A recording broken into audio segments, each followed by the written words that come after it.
Welcome back to another episode of the Rankable podcast. My name is Garrett Sussman, Demand Generation Manager at iPullRank. And oh man, I am hyped to talk to this woman today because her world and her company is all over the place because we are talking AI. I am joined today by Krista Doyle, who's the manager of content marketing, recently got a promotion over at Jasper. For those of you who don't know, Jasper is one of these really cool AI generative tools to help you really up your content game. And just Krista's an amazing follow on Twitter. I mean, she's been like publishing all these videos of showing her playing with the tool. She's a writer turned SEO nerd based in Austin, Texas. She's manages technical SEO and on-site content at Jasper, obviously doing a lot of the content marketing. But by night, she's building affiliate sites, podcasts, explores Texas with her wife and their dog, Franklin. Thank you so much for joining me today, Krista. What is up?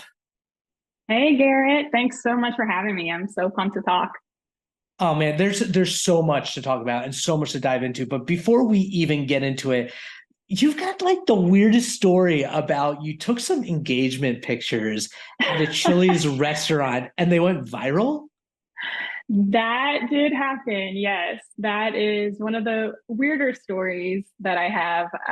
So my wife and I got engaged in 2017, and we decided I'm like a huge chain restaurant nerd for some reason. Like I love a good chain restaurant, so comforting. Chili's is my fave, obviously. So we decided to take some of our engagement pictures at Chili's. So we kissed behind the menu. We did the feed each other chips and queso thing.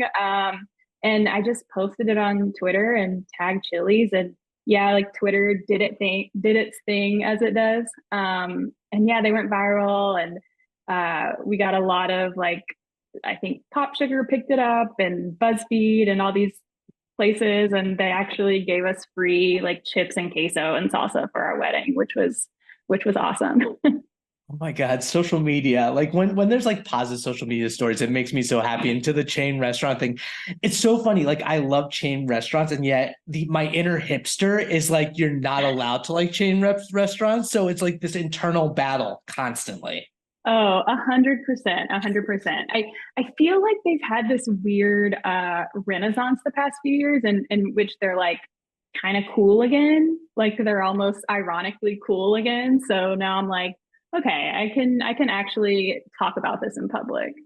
Oh, hells yeah. I'm all in. Well, I mean, we could have this whole podcast episode about chain restaurants, but I would like to talk AI because, well, since it's November, Jasper's been around for a minute, but ChatGPT gets rolled out to the public in November, and all of a sudden it's like millions of people are using it and it's mainstream. And obviously, Jasper has an intimate relationship with OpenAI and generative AI. Can you kind of walk me through like what the last 5 to 6 months has been like for you and the team there in terms of just what's going on in the zeitgeist of AI? Totally. So, I mean, it's been the most exciting whirlwind, I think is how I would describe it. I think we all knew that AI would go mainstream at some point.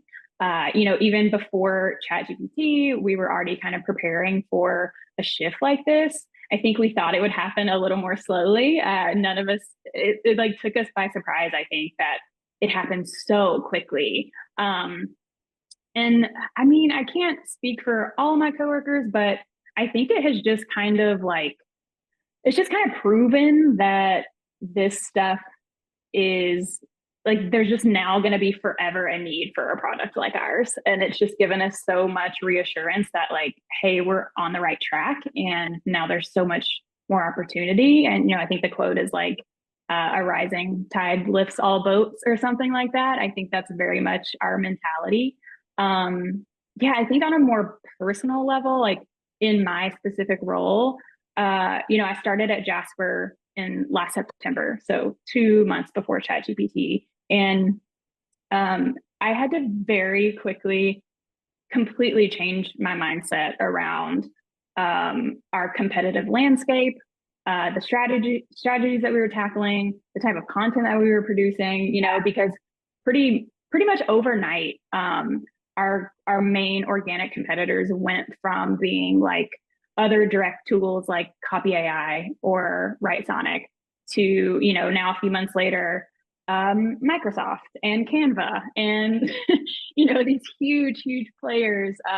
So yeah, I've had to really like be on my feet when it comes to keeping track of all this stuff and trying to adjust quickly when it comes to thinking through our strategy and what type of stuff we're creating.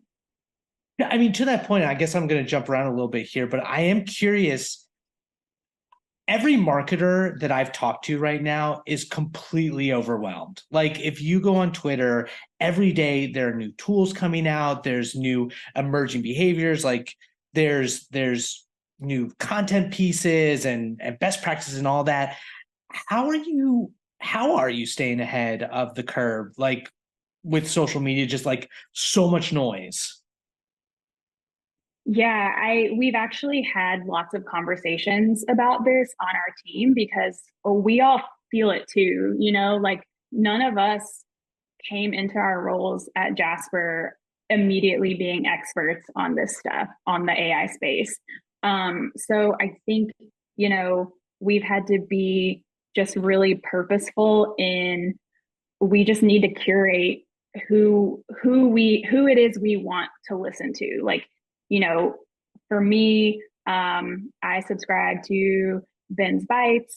I subscribe to a lot of stuff from the Marketing AI Institute.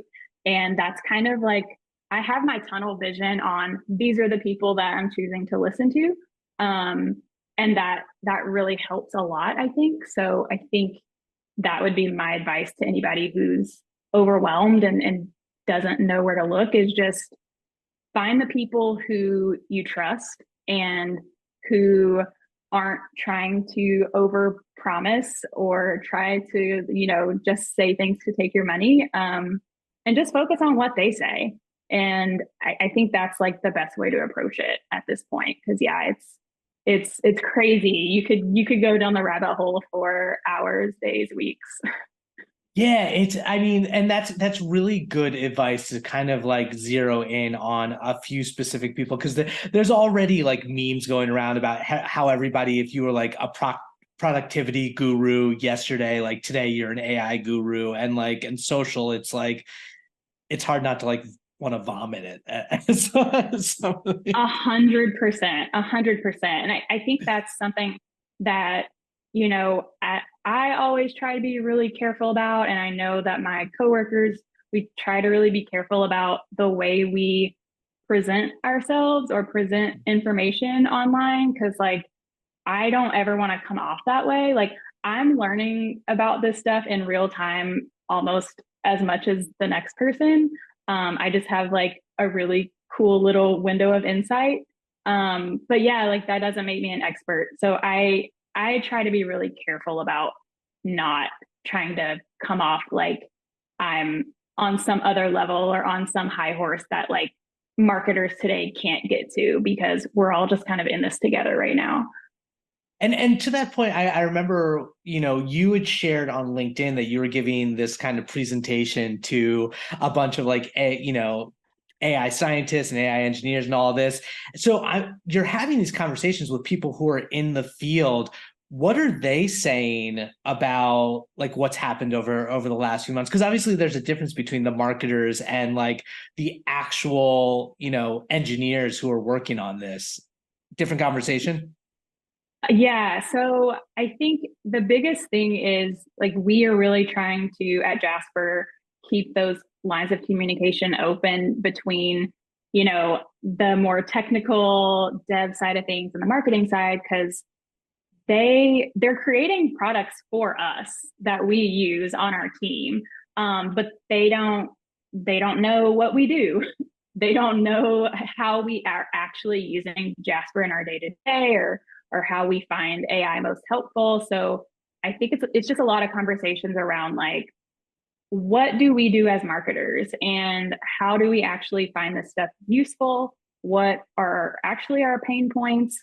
Because yeah, I think it's always so hard, especially with a technology that's new, where it's like you want to run hard with what's fancy and cool and flashy, but that might not be what's always best for your actual customer. So I think there's a lot of like trying to find that balance between being super innovative and running with all the new technology, and then also like, okay, but we have to make sure that this is actually useful for people like us in marketing. And to that point specifically, like you nerd out on tech SEO and SEO in general, and that's generative AI, democratizes content creation in a lot of ways. But I'm really curious from an SEO perspective, how do you think tools like Jasper and all the proliferation of all of these tools will ultimately impact SEO? Like, are you already thinking about like what's going to happen in the next year, 5 years with all this stuff? Yeah, I mean, that's the question of the hour, right? It's always top of mind for me. Because I do SEO and content every day just in my field, but then also I work at a company that is creating these tools and that are trying to help us do our jobs better. And so I'm always thinking about it from a few different angles, but I think that I see a few different things that could potentially happen. And some of this stuff is already happening anyway, but I think that AI will just accelerate these trends. But basically, I think that we're just all going to be forced to really step up our game when it comes to what we're creating, why we're creating it, and how good it is. And because the SERPs are going to get so much more competitive. Like people can now create as much content as they want. They could go really hard on it if they wanted to. That's not always the best thing. That's not what we recommend here at Jasper, but some people will do that, and that's going to create a lot of noise in the SERPs. That's going to create a lot more competition, which is going to force people who do care about their brand's content to take a step back and really think about, okay, now here's all this stuff that's happening. Here's how competitive this now is. Like, what do we do now? How can we really change our approach to create stuff that's going to cut through that noise? So I think there's going to be a lot of SEO and content marketers who have to kind of take a step back and just reevaluate what they're creating and why they're creating it. And along with that competition, something that I already see happening is a growing need to diversify away from like a blog only content mix. Because, when I'm researching a keyword right now, like some keywords will return mostly video, a few site links, but then also like a LinkedIn article, a link to a TikTok video, and then Medium and Reddit. And there's like all this other competition just for the space. So I think along with that competition is going to come, okay, cool. So there's like 3 site links for this keyword. What do I need to be doing on LinkedIn? Like, what do I need to be doing on TikTok? I just think there's going to be a lot of diversification of your content mix, which is already happening, right? That's like already a thing. But I do think that just the sheer volume of the competition coming is just going to accelerate the need to think about that kind of stuff. So I think those are the 2 like more traditional changes I can see happening. But I'm also thinking a lot about like, what does it mean to show up in the results from an AI chat bot now? Like if I'm searching for how to use AI in marketing, and I want Jasper to show up in the little paragraph that it returns, like, what does that mean? How do I get that to happen? Can I get that to happen? So like, how do I control how other sites are talking about our brand in a way that makes sure like a chatbot is gonna return us for that specific search phrase or keyword or whatever you want to call it. So yeah, I don't know. I think I think that will also become a thing that SEOs and content marketers have to think a lot about. It's you touch on so many interesting points, and to like what you were saying, it's so hard to predict what search is even going to look like in the next few years. And like SEOs, even if it's technically not search engine optimization, because you don't have the same sort of control with a Google search as you do with an existing large language model and what it's been trained on. We are seeing OpenAI and ChatGPT integrate these plugins that can crawl the web, and to your point about like the changing nature of the SERPs, like it isn't just text. There are, and I mean, I know Jasper primarily focuses on text, but there is image AI and video AI coming and all that. And it's just it becomes that much more overwhelming and complicated. But for the text part, the generative AI text part, what is Jasper's philosophy that you tell your users in the context of SEO? Like how to use generative AI? Like what are some of the best practices? And how are you thinking about it? So I think the biggest thing is that we just really want to make sure that people know there's a way to use it responsibly and know there's a way to use it irresponsibly. So, we really don't want people flooding the internet with just a bunch of junk content that has no thought or hasn't been edited at all, and just isn't good. Because that's not going to perform for them. And then B, just because that's not who we want to be as a brand, right? And I think the best practices would probably be using it as an assistant, not as a full solution. So you should not be using AI with the expectation that it's going to produce 100% ready to publish content that you can just load up and hit publish. This is a way for you to make your process easier. It's your brainstorm buddy. It has tools that can help you, make your writing a little clearer. It can shorten your text. It can lengthen your text. It can, help you get there. But, with that time saved, you shouldn't be cranking out more and more and more and more and more endless content. You should be using that time to make your content better. So, I think some people are scared that, well, if this helps you write faster or helps you create faster, then people are just going to be flooding the internet with junk. But the reality is that it should really just be giving you back time so that you can focus on all the fun parts. Because I hate writing. I hate getting to that first draft or, banging out that first outline. It's just the worst. And so to me, the fun part of creating something like a blog, let's say, is all the puzzle piecing that you get to do after that. I love finding experts, piecing in their advice, their quotes. I love talking to customers, piecing in their stories and their experiences, creating cool graphics. I just think that there's so much more to creating content than writing that this really helps you get to focus on all the fun stuff.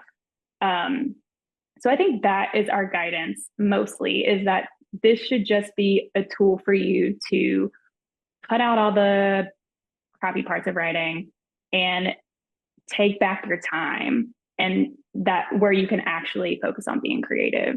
That's our typical guidance for the most part.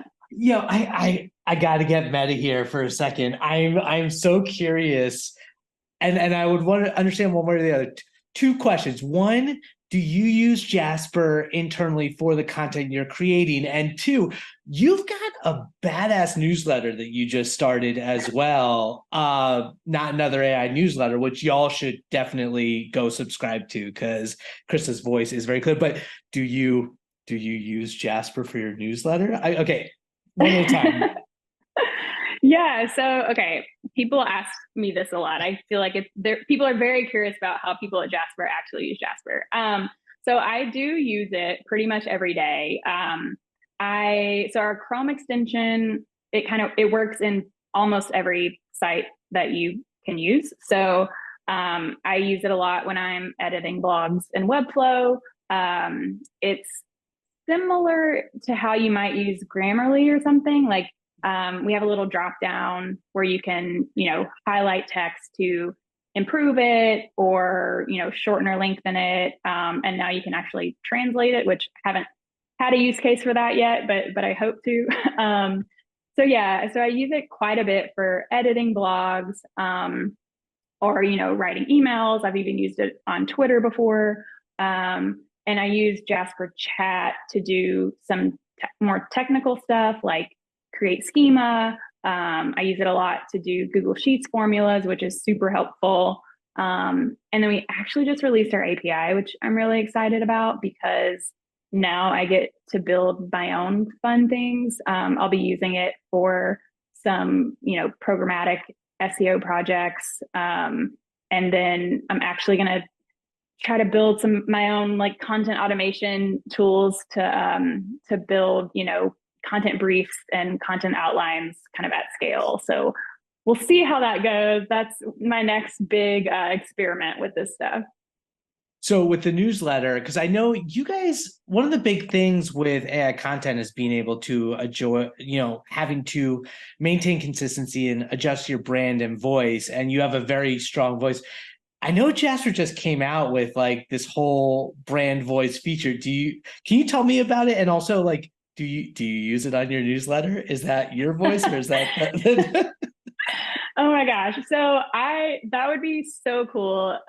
We just released it, so I have not yet used it in my newsletter, but in theory you could, right? So essentially our brand voice feature, it allows you can upload your own brand voice documentation and materials, for it to learn from. You can, I think I could send it like a blog URL of something I've written, and it could pull from that blog like, here are the voices and the tones that we're detecting, and then I could say, cool, set that as my voice, and then that would carry over into like our Chrome extension. So if I'm writing in Webflow, like that will follow me there. If I'm writing in Gmail, that follows me there. If I want to use it in Beehive for my newsletter, I should be able to do that. So yeah, it's really exciting. And for brands, not only can you do that, but you can upload information about your products, about your team, for it to reference in stuff that you're writing. Yeah, it's really cool. I haven't even fully wrapped my head around it all, but all the use cases and the testing that we've seen from companies who've tested it, it's extremely exciting. So yeah, we're definitely entering an era where AI can get a lot more personalized, which honestly, like, let's be honest, it makes it so much more useful, right? Because it's not just this generic vanilla copy that, like, I feel like people are so worried about, like, if every blog is written with ChatGPT, it's all going to sound the same. But yeah, we are not really in that era anymore. We're starting to get a little bit more personalized with it. That's what I think people don't realize too, is that where we're at now, like the innovations of companies like Jasper and all over, like, is not going to be the case 3, 6 months, 12 months, 2 years from now. It's going to look completely different. None of us can predict it. You've been paying attention to all this stuff. Is there anything that you've been seeing, aside from obviously the brand voice features and the features that Jasper's putting out, that you're like super excited about, like emerging like tools that or developments that you think people should be paying attention to? Yeah, I think there's a couple things. So one tool that I really love outside of, obviously I use Jasper every day, but I also am starting to use a lot of Descript. And yeah, so you've heard of it. It's so helpful for video editing for people who, aka me, who are not video editors. The fact that you can just upload a webinar and it can not only edit all the filler words from your transcript, but also edit from the video, like that is insane. So that's something that I'm really excited about, just making stuff like that so much easier, because there have been times in the past where, I wanted to start a podcast at one point, but I didn't want to do the editing. So then it just kind of fell through the cracks. Right. So yeah, just like making things easier for people who want to create stuff. So I'm excited about that, tools like that. And then there's also all this really interesting stuff happening around AI music.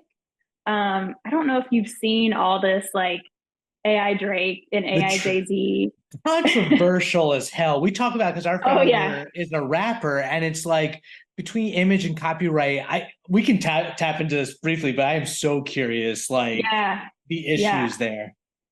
I think it's gonna get messy for a while. I think though that on the other end of that messiness, I can see there being a world where artists actually figure out a way to get the rights to their AI voices and their AI music. And then I think they'll actually start using it in their production processes. Like, why wouldn't you? Like if you can have an AI voice of, why wouldn't you use that to help you create new things, work a little faster? I don't know. There's going to be a lot of interesting stuff to figure out with it, but I'm kind of excited to see where that goes, because I think that is an interesting use case that at least I had not thought of yet, as far as like actual artists and musicians using it in their work. Oh my gosh. Like I saw on Twitter, Grimes actually said that she would almost allow people to create music with her voice and that she would split the royalties. Okay, I'm going to ask you if you were, and I don't know if you're secretly a famous musician, I apologize for not listening to your work, but I am not. If you were, what would you do? Would you license out your image or your voice for the big bucks, or would you protect that IP? I think I would protect it. I don't know that I would license it out for other people to use. That could get scary really fast, I think. But yeah, I think I definitely would be experimenting with, okay, how can I use this like in my production? I think that would definitely be what I was thinking about. Yeah. I got to ask too, like, obviously you are probably biased working for an AI generative company like Jasper, but on a scale of like super optimistic to super pessimistic, the future of this type of tech, do you think we will ultimately, good players, bad players go in a positive direction for society? Or are you scared about the negative implications like social media? This might be a cop out, but I'm gonna say I'm mostly excited and optimistic. Of course, I still have fears around bad players or what impacts we might see, because yeah, like you said, social media, like it's such a double-edged sword sometimes. On the one hand, I've made the best friends of my life because of social media, and I've gotten so many opportunities and made so many connections, but then also, there's all these other negative parts about it. So I think AI we'll see the same stuff kind of happen. Like, but overall, I'm mostly just super optimistic about how this will impact our work, and just allow it to be fun again. Yeah, I'm actually with you. That is actually how I feel about it. I'm super excited to just kind of leverage all the creative opportunities of like, I've always wanted to be the type of artist that I can't be, but now with some of these tools, you can create stuff that you never thought would be possible. So totally. Krista, I can geek out about this stuff with you like for forever, but are you ready for some rapid fire rankings? Yes, let's go for it. Okay, so we're going to put some music on. We're going to put on the clock, and I'm going to ask you these SEO questions of all of your top ranked things. Let's dive in.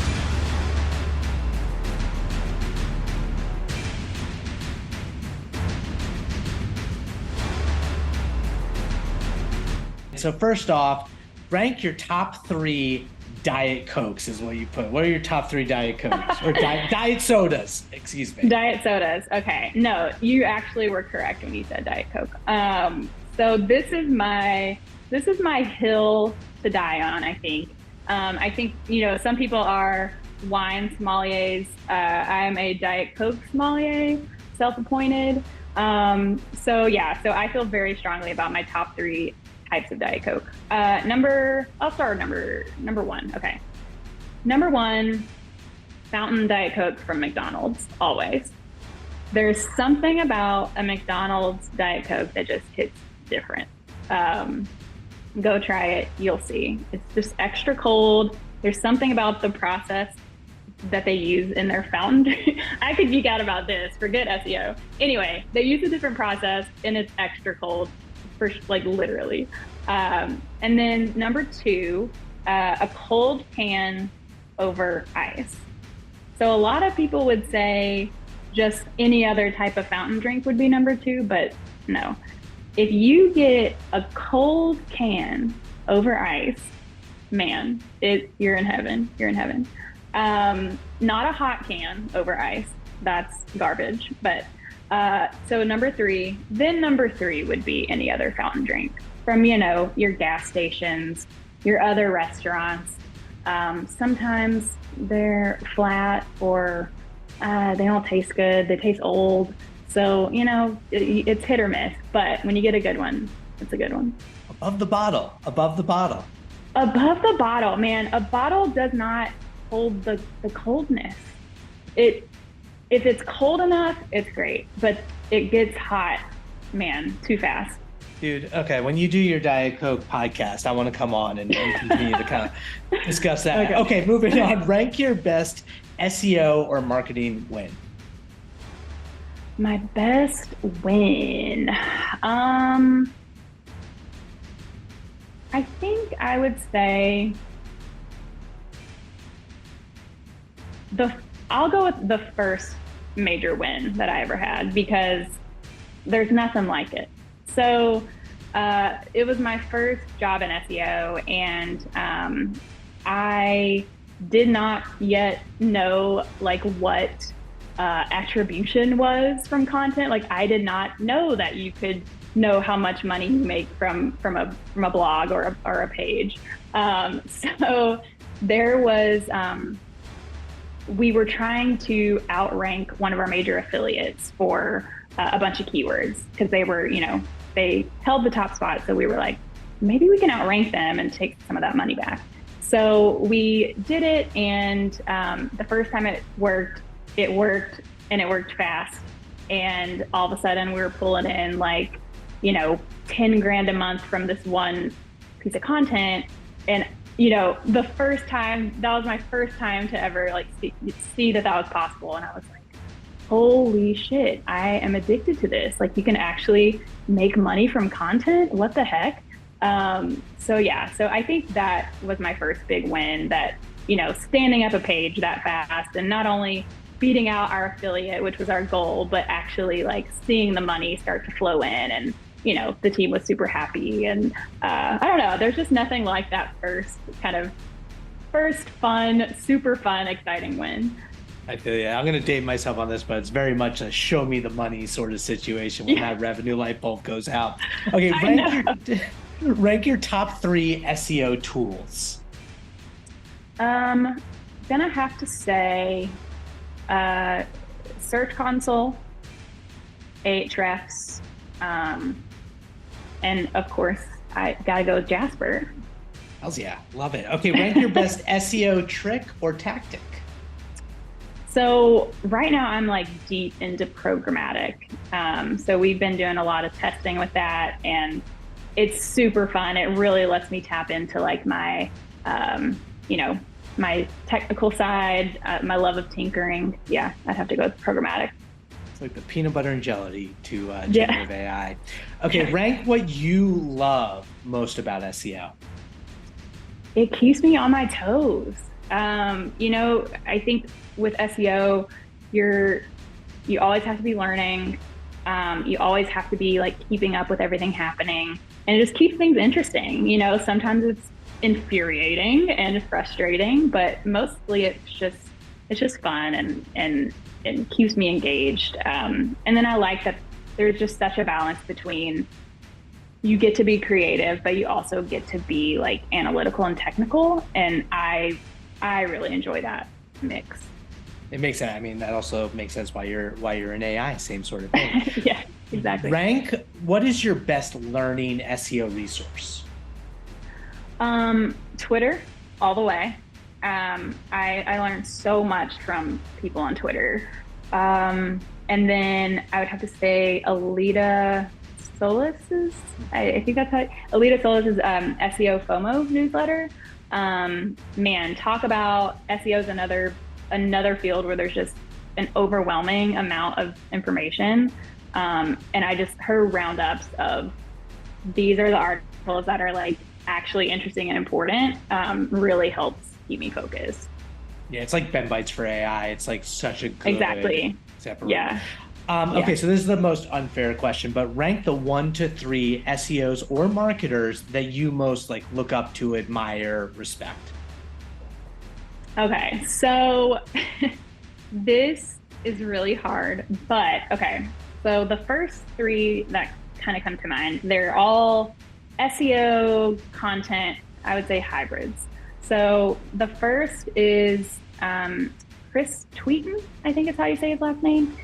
He owns Spacebar SEO, which is a content and link building agency, but I started following Chris on Twitter because he was one of the earlier adopters that I saw using AI in his content process. And he wrote this really great article for future.com, I believe it was, about how AI was going to impact SEO. And this was like a year and a half ago. So I just really enjoy when people aren't afraid to try new things. And he's always very curious. And I don't know, I just really appreciate the way he kind of tackles like new challenges and new techniques. Second, I don't think you can really talk about content marketing or SEO without talking about Tracy Wallace. She works at Klaviyo, but she also has her contentment newsletter with Workweek, which I always open and read. She's actually a friend of mine, so it's weird to talk about her as like somebody I look up to, but Respect. Yeah, of course. That's why we're friends. But I just love how she approaches subjects like content and SEO with so much nuance. That is a must-have for me. Like, there is no one way that's going to work for everybody, and there's just Twitter and social media does not reward nuance, but it's my favorite when I find that in a person, and I think it's actually what's most helpful. But yeah, she talks about things like content attribution, how to set up your content team for content and SEO, content, CRO for blog and blog traffic. And I don't know, it's just such valuable information for marketers that isn't talked about a lot. And then I think my third would be John Henry Shirk. He is someone who also, I think, hits that nuance button. He talks a lot about like the future of B2B marketing and SEO. And I usually agree with everything that he says, and I learn a lot from him, and I actually apply it a lot in how I think about the future of Jasper's content and SEO. So yeah, I think those are the 3 that I've at least like been stalking for the past few months. Three great people, and John is such a smart dude. Actually, fun fact: him and I went to the same high school, but he was like, no way, 6 or 7 years before me, so we didn't have like that overlap. I was like, damn it, because he's such a fun dude. Okay, and finally, I gotta ask: rank your number 1 cause or charity that you want to promote. So, okay, I would love to promote the Alexandria Zoo. And this is a zoo that is very close to my hometown. So I grew up going here with my parents, my dad. And it was like a special place for myself and my dad. He loved animals and nature and all that stuff. And we lost him last year, so I've been trying to find ways to be involved in stuff that he cared about. So I would definitely encourage people to donate to the zoo. And it also went through a bad time with a hurricane a couple of years ago, so they're still doing lots of repairs and fixes. So they need it. So yeah, if you're feeling generous. That is such a good cause, and sorry for your loss. Close to the heart. You are such a fun, fascinating person. For those of you like looking for a newsletter, definitely check out Krista's newsletter. If someone wants to get in touch with you, find you online, you mentioned it, but where do you hang out on the socials? What's the best way to get in touch? I am extremely online, and you can find me on Twitter always. My Twitter handle is at Krista K. Doyle. And then I'm also like on LinkedIn, and I'm on LinkedIn and Twitter a lot. So that's the best place to find me. Amazing. Thank you so much for being my guest. This has been an awesome conversation. Thank you so much. Once again, my name is Garrett Sussman of iPullRank. This has been the episode of the Rankable podcast. We will catch you next week. See you later.